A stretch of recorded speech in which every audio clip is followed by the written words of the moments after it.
Comenzamos con la resolución del caso práctico Turasa. Turasa es una bodega que quiere o desea renovar parte de las barricas, pues porque necesita, evidentemente, con el paso de los años pierden la porosidad y el vino no se oxigena. Entonces está pensando en cambiar 20 barricas, la posibilidad de cambiar, de renovar 20 barricas, pero lo puede hacer con barricas de roble francés o con barricas de roble americano. Nos da los flujos netos de tesorería que generaría esos dos tipos de barrica y nos dice cuál sería el coste unitario de cada una de las barricas. 800 euros en el caso de barrica de roble francés, 400 euros en caso de roble de barrica americana, de roble americano. Vale. Y además sabemos que queremos renovar 20 barricas. También nos dice cómo es la estructura financiera de Turasa. En este momento dispone de patrimonio por 30.000 euros, cuyo coste es del 17%, ya nos lo da, y también dispone de un préstamo a largo plazo que está pendiente, ¿no? El préstamo a largo plazo tiene pendiente de amortizar 20.000, que lo hará de la siguiente manera. En primer lugar, sabemos que es un préstamo que tuvo unos gastos de formalización de 1.500 euros, que el tipo de interés que cobra el banco es un 10%, y que va a amortizar dentro de un año 12.000 euros de esos 20.000 y el resto, es decir, 8.000, los amortizará el próximo año. También sabemos que tiene unos préstamos concedidos a corto plazo por 1.000 euros y financiación vía proveedores por 300 euros. Y nos solicitan que establezcamos cuál es la mejor alternativa para Turasa, ¿no? De las dos posibilidades de inversión en barricas, ya sean de roble francés o de roble americano, utilizando para ello los criterios del valor actualizado neto y la tasa interna de retorno modificada. Bueno, sabemos que en cuanto a la utilización de los criterios VAN y TIREME, ya lo hemos hecho, realmente está estudiado en el tema anterior, en el tema 4. Se trata de valorar etapa 3 del proceso de inversión y seleccionar el mejor proyecto, etapa 4 del proceso de inversión. Pero en este caso, a diferencia del tema 4, no nos dan el coste del capital, sino que tenemos que calcularlo nosotros. Entonces, vamos a lo primero a calcular el coste del capital. Luego el resto lo sabéis hacer del tema anterior. ¿Qué ha sucedido? Pues veis que en la estructura financiera nos hemos olvidado tanto del préstamo al corto plazo como de los proveedores que aparecen en el enunciado. ¿Por qué? Pues porque nosotros estamos utilizando el coste del capital para obtener o saber si el proyecto es rentable, y para ello necesito solamente tener en cuenta los capitales permanentes, es decir, patrimonio y pasivo no corriente, que es lo que va a sustentar o normalmente se utiliza para financiar proyectos de inversión a largo plazo en activo no corriente de este tipo. Entonces tenemos el coste del patrimonio, que es el 17%, y ahora nos faltaría calcular el coste del préstamo. ¿De acuerdo? Entonces,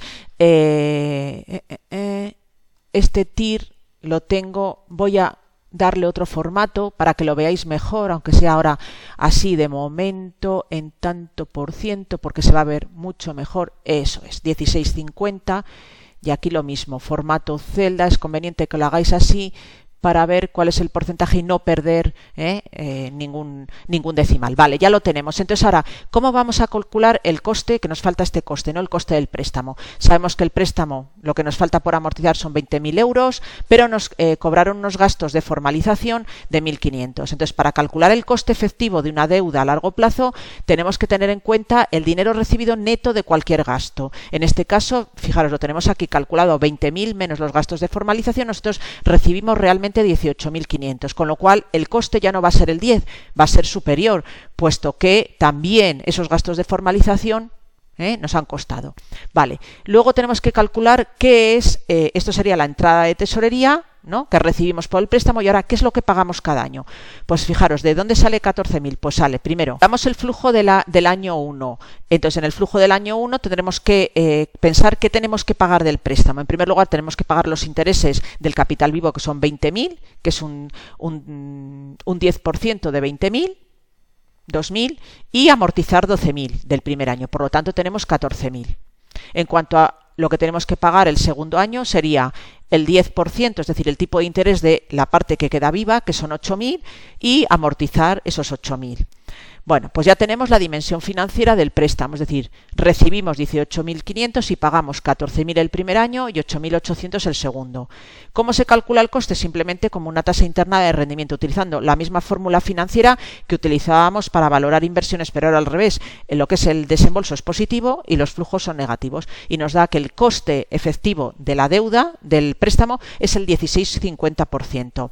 Tened en cuenta que no procede deducción de impuestos, porque nos dice que Turasa lleva unos años obteniendo pérdidas y por lo tanto no se va a poder deducir los intereses de la base imponible del impuesto sobre sociedades. Entonces ya tenemos el coste de lo que es el patrimonio y el coste de la deuda, del préstamo a largo plazo, ¿de acuerdo? Y por lo tanto ya podemos calcular el coste medio ponderado, como una media aritmética ponderada, ¿veis? La tenéis hecha aquí, del coste de los distintos recursos financieros. ¿Cómo se calcula? Pues 30.000 euros por el 17%, más 20.000 euros por el 16,5%, entre los recursos totales, 30.000 más 20.000.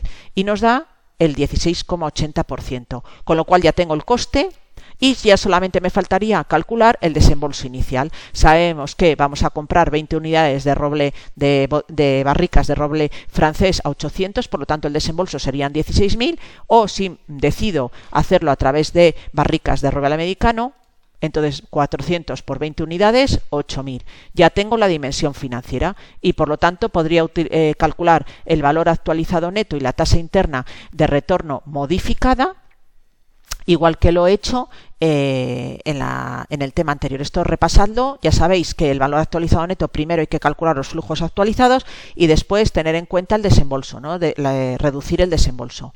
Y la TIREME te lo calcula todo igual, teniendo en cuenta que el coste, en ambos casos, el coste del capital, el coste medio ponderado, el coste del capital es el 16,80%.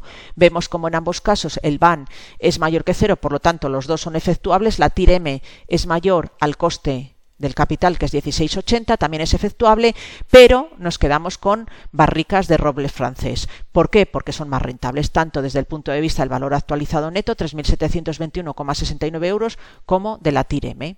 Por lo tanto, el proyecto es efectuable, ambos proyectos son efectuables, pero nos quedamos con el barricas de roble francés porque es más rentable.